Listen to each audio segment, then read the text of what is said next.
So these SPVs, they're very popular, I'd say like in 2021, 2022, when you maybe you're an early stage fund that does a seed and you see your portfolio company start to raise a B and a C and a D and an E. And if you were to participate at your pro rata in all of those rounds, you'd basically deploy the entire fund into one company. But you also don't want to decline because it's a company you have a high conviction in, your investors really like it. Like there's a great VC that's underwriting this next round and did all this work. So it's like, why not deploy capital if it's being underwritten by all these other firms? And so it's a great thing that firms can offer their LPs because the LPs might be university endowments or pension funds or like all kinds of pools of institutional capital. And for them, these are the companies that they would want to get into, and they can get in at a lower fee usually compared to investing in the Mm. main fund.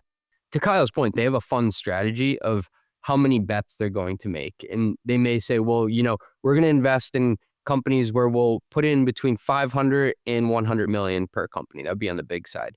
These checks are so large that instead of being able to make 20 bets or 12 bets in the fund, it's like, dude, you used up all the money on Anthropic. Now there's no diversification at all. And this is actually different than what we had in the LP agreement where people were underwriting us to make at least a range of investments here. So you can't gobble up all the capital then. However, like you said, this is a great opportunity. So we don't want to pass that up.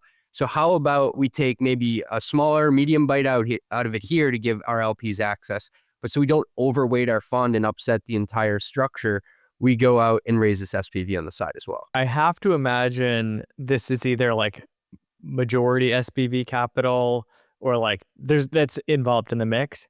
But what have you seen? What have been the fee structures on these SPVs? Because I think part of the value for LPs, so venture funds known for charging 2 and 20. So 2% management fee on the capital. That is an annual management fee for a certain number of years and then normally steps down at the end of the kind of fund deployment cycle. But that ends up being pretty expensive capital. So you got the 2% fee for at least 5 years. And then you've got expenses that are on top of that you can bill your LPs. And then you take 20% of the profit. And if it's a top tier fund that's had great returns, they might be taking actually 25 or 30% and not 20%. So like venture is a very expensive asset class for LPs. So I have to imagine these SPVs. If you're going out and raising a $10 billion SPV, you're Yeah. probably not taking 2 and 20 on that, but you probably are taking something. What have you seen there? I was texting a friend about this morning because I was like, all these someone had, it was related to something different. Somebody asked if I wanted in on a different SPV. I wish it was Anthropic. It wasn't. What I got back is that a typical range for an SPV is closer to 1% and 10. So 1% management fee each year, 10% on the carry. Because it's only one investment, right? Like how much admin work could that possibly be?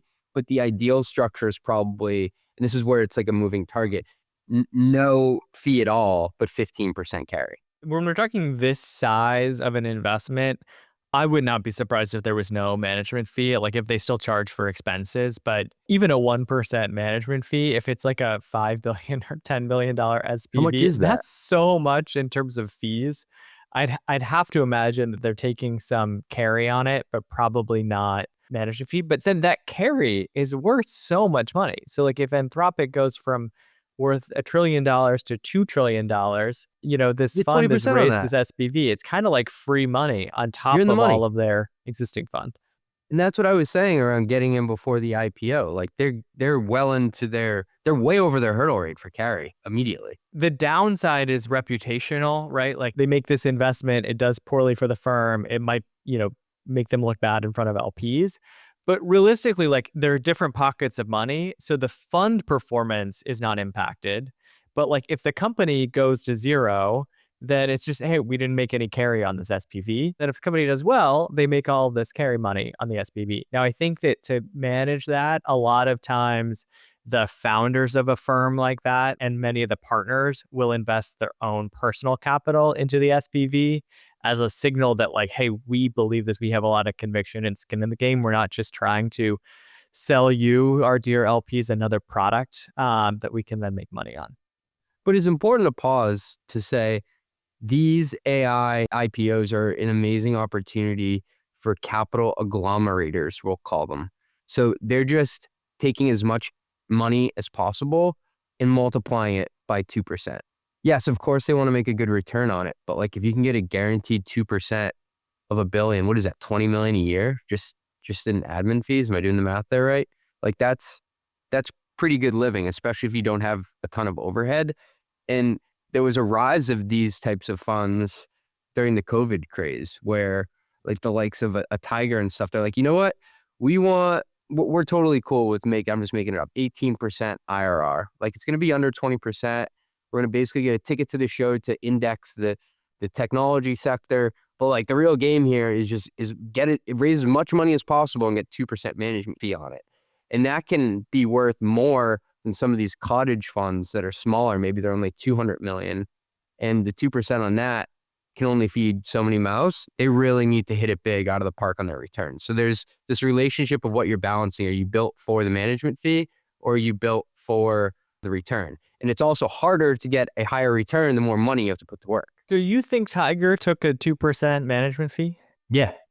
I thought part of their pitch was that they wanted to be a cheaper source of capital for LPs. And so they had a leaner model. They would invest a lot of money, but would have a lower cost of capital. And then it would be more like an index fund on the venture market, late stage venture, rather than being like the premium niche. Like we're going to do the most underwriting and most value add for these companies.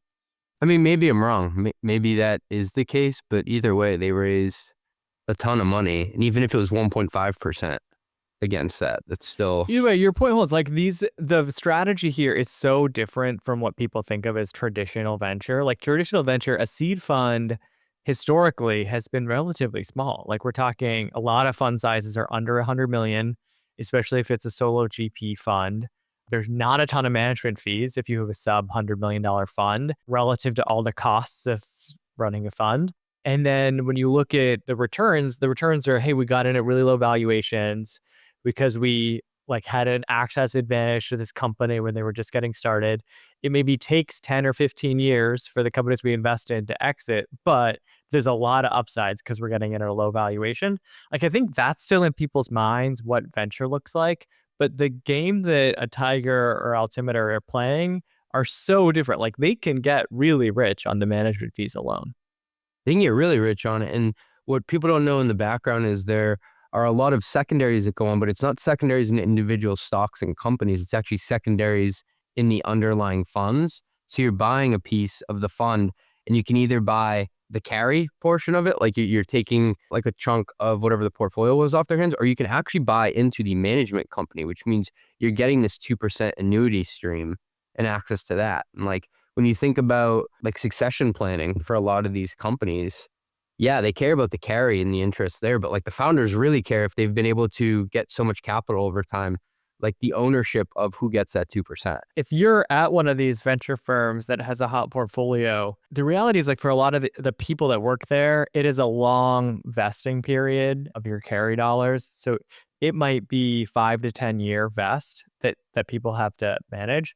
And so it kind of locks you in. Like if you're at a VC that has a hot portfolio and can keep like deploying more and more capital against an existing portfolio, you want to stay because you're going to have your carry vesting and you're probably going to have multiple funds vesting at the same time. And it is really hard to walk away from that vesting, even if you don't like the partners, don't like the firm. But it's also one of those things that like if the companies start underperforming and you're not going into carry territory, all of a sudden the incentives start to move in reverse because why stick around if you don't have carry that's really going to be meaningful dollars? Why not do something that you find more enjoyment out of? You know, Kyle, I didn't realize the vesting period was that long. I figured it was 4 years, just like working at a tech company. It is really long, and it's because the hold periods on these companies is so long. I mean, when you're investing in a company, it could take a very long time for that company to have an exit that returns dollars to shareholders, and you don't want people to leave before the exit event has happened, because then how are you going to motivate that new hire to replace them? That 10-year vesting, a lot of that is more common in early stage funds. On the funds that look more like an Altimeter that are doing public market investing too, they might look a little different. So they might have maybe a number of like maybe carry dollars vesting as opposed to like a number of years and percentages. So some of the mechanics will look different for later stage firms. I have a friend, he's probably like 42, 43. He's at this European secondary firm. And I think they've had 8 funds over the course of its lifetime. To your point around like a difference in fee structure, if you're doing secondaries, it's a lower fee structure. He said they're 1 in 10 or 1 in 15, something like that. But he's been there his whole career, legitimately. He's been there like 20 years. And so he's like, I don't know any like life outside of this, but also I've been here for now going on 5 funds, Kyle. He's like, I physically like can't leave. Like I would love to go do something else, but every one of those funds, my economics have gone up a meaningful amount. And I'm going to get to a point where like, if I can stick it out 5 to 8 more years, I'm just going to start getting checks in the mail when I'm 70 years old for these companies that sell that I had a larger portion in.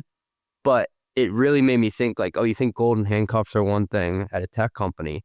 This guy's like, I just can't, like, this is where they're going to bury me. Yeah, you're like, if you're getting promoted, you're getting maybe a higher percentage of the fund economics, and the fund sizes are going up, and you have multiple funds vesting at the same time. Yeah, Like that's it what really he said. can be an He has 3 exponential funds. increase. He has 3 funds vesting at the same time right now. Yeah, that could be worth a lot. Or if this is all a bubble, it can go to 0 really quickly. Ali and the team at Tabs are building something that directly addresses one of the biggest headaches I see finance teams deal with today. Pulling data from your ERP, your CRM, your FP&A tools, and your usage systems and actually making it all work together. If you're running usage-based pricing or complex contracts, you already know how this usually plays out. Contracts live in one system, usage data lives somewhere else, billing happens in another tool. RevRec gets layered on top at month end, and finance ends up just reconciling everything by hand to close the books. This is exactly the problem Tabs was built to solve. Tabs is an AI-native revenue platform built for controllers and CFOs. It brings together data from your ERP, CRM, and real product usage into a single system of record. From there, it automates billing, collections, and revenue recognition without finance having to duct tape workflows together every month. If usage-based revenue is core to your business, this is the future of how billing and RevRec get done. Go check them out at tabs.com/run. That's tabs.com/run.